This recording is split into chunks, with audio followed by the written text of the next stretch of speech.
Fondement et extension du monde grec. Division politique et unité culturelle. Depuis le 8e siècle avant Jésus-Christ, la Grèce est un pays composé de nombreuses cités-États ayant leur autonomie politique, donc leur propre monnaie, armée et gouvernement, ce qui les conduit à s'allier ou se faire la guerre. Les régimes politiques sont très variés, monarchie, tyrannie, oligarchie ou démocratie dans le cas d'Athènes. Malgré ces différences, les Grecs partagent une même culture. Ils parlent et écrivent la même langue, le grec, ont les mêmes codes vestimentaires, la même alimentation et surtout la même religion. À cet égard, les sanctuaires panhelléniques sont très importants car ils accueillent des croyants de toutes les cités. C'est le cas à Delphes pour y recevoir les oracles d'Apollon ou à Olympie où se déroulent les jeux en l'honneur de Zeus tous les 4 ans.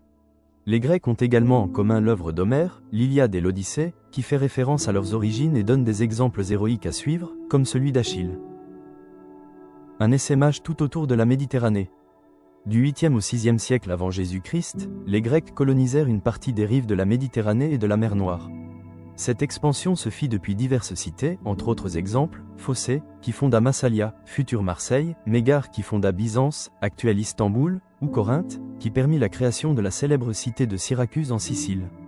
Le choix des sites à coloniser ne devait rien au hasard et relevait de plusieurs critères essentiels.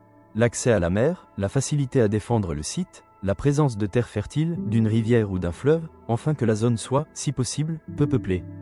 Comment expliquer le départ de Grecs hors de leur cité ? La colonisation grecque s'explique essentiellement par le manque de terres cultivables, la sténochoria, pour répondre aux besoins d'une population plus nombreuse.